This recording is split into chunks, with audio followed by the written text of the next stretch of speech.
La tactique, ça va être en une phrase, ça va être tout le travail qu'on assimile durant la semaine.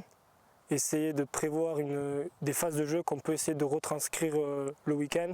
Forcément, on préfère le jeu toujours avec ballon. Après, on sait que voilà, sur certains matchs, comme samedi, que ça va être très important, on sait que voilà, il faut y passer un petit peu. Donc voilà, on met un peu nos fiertés de côté et on travaille pour le coach. Et après, on sait que voilà, en général, toutes les séances et tout le reste de l'entraînement, c'est que du ballon, que du jeu. Donc on peut faire abstraction que ça pendant au moins 15, 20, une demi-heure.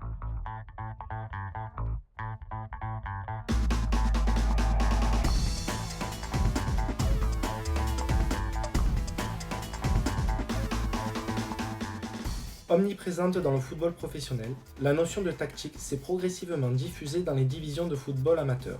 Désormais, chaque entraîneur amateur dispose de sa propre vision de la tactique.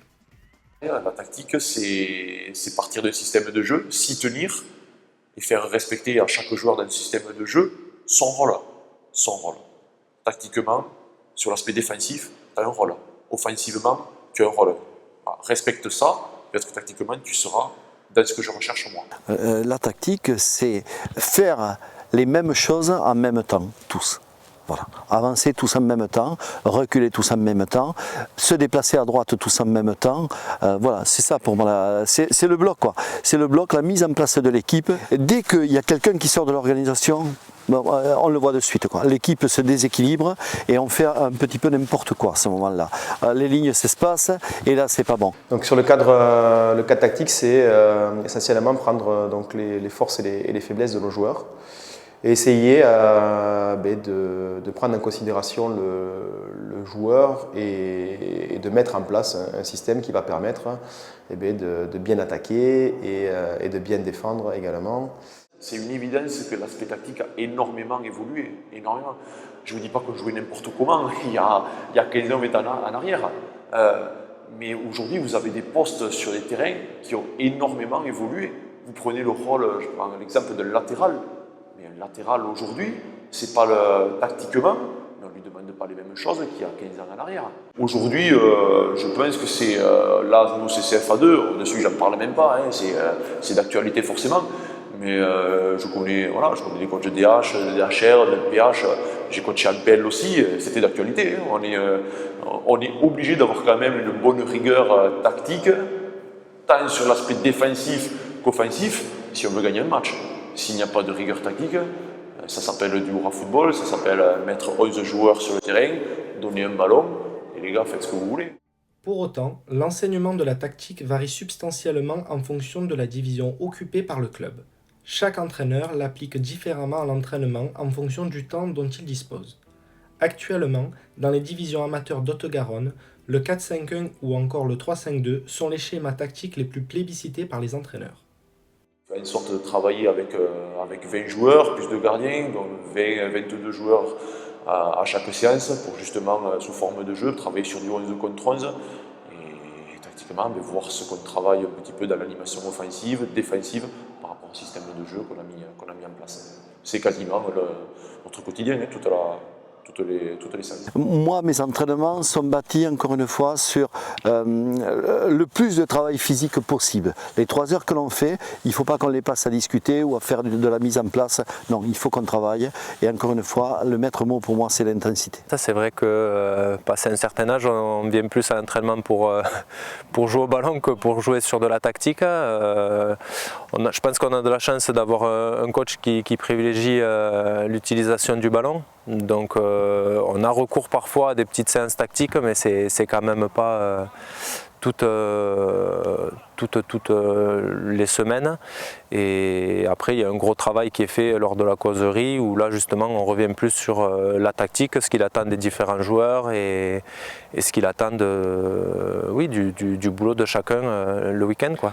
3-5-2 ou le 4-2-3-1, aujourd'hui a de plus en plus la cote quand même. On est sur un cadre de 4-2-3-1, voilà, essentiellement. Mais on peut passer également très vite sur une forme de 3-5-2 avec un positionnement au milieu de terrain un peu différent. C'est les 2 schémas que l'on utilise le plus sur le club. Pour moi, l'avantage de ce système, c'est qu'on met davantage d'attaquants sur le terrain. Là, on peut sans problème mettre 4 attaquants sur le terrain. Et donc ça, c'est le vrai avantage. Dans un 4-5-1, si vous avez voilà, ces 2 lignes de 4, le 10, hein, on va dire les 5 du milieu, un des gros risques, c'est si vous n'avez pas l'aspect défensif qui est respecté par l'attaquant et le numéro 10. C'est-à-dire que sur les relances, si on part du principe que ces joueurs-là ils ne défendent pas, là c'est très compliqué. Ils ne défendent pas, ça veut dire que nos 2 milieux défensifs vont se retrouver avec une vague qui va leur arriver plein fer face à eux. Si ça, c'est l'aspect défensif du 10, de venir travailler sur les milieux défensifs pour empêcher les premières relances, et dessus numéro 9, de venir travailler sur les défenseurs centraux aussi pour contraindre un peu ces premières relances. Si ça c'est respecté, on peut être en place. Dans l'animation offensive du jeu adverse, ça peut être plus compliqué. Si ce rôle-là défensif n'est pas fait, c'est un peu plus compliqué pour nous. Tout ce qu'on fait, techniquement, on essaie de mettre de la qualité et de jouer à une touche de balle pour les milieux côtés. Trouver des appuis, donc du coup j'en ai 2 avec Karim et avec Thibaut Métayer. Appui, soutien, reste intérieur. Là, chez les Bleus, avec Mathieu ou avec Jérôme, bien décroché, les centraux en écarte, les latéraux bien hauts. Ok. L'objectif, c'est en fait de trouver une relation défenseur-milieu dans notre système de 4-5-1, on va dire, avec le fait de demander à un des 2-6 de décrocher, de venir se situer entre nos 2 défenseurs centraux, pas forcément entre, mais peut-être juste un cran plus haut, voilà, pour servir de rampe de lancement. Du coup, de demander à nos latéraux d'être un peu plus haut sur les côtés, d'accord, de manière à ce que soit nos défenseurs centraux, soit ce milieu qui vient décrocher, prennent la responsabilité dans le jeu, là, d'aller chercher une relation avec les milieux un peu plus offensifs, de trouver des points de fixation en zone haute, dans la partie adverse, de trouver un joueur en appui, de trouver derrière un soutien, et après ça, aller chercher le couloir.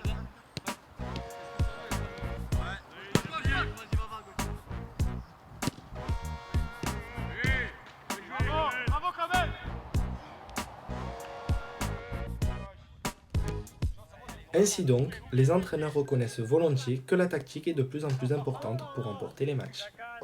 Aujourd'hui, si tactiquement on est en place, que les joueurs respectent l'aspect tactique et qu'en plus il y a une envie de se dépasser, on va dire, physiquement quand on n'a pas le ballon pour le récupérer, et une envie, on va dire, d'intelligence du joueur avec le ballon dans ses choix et dans sa rapidité de choix, le schéma tactique est important.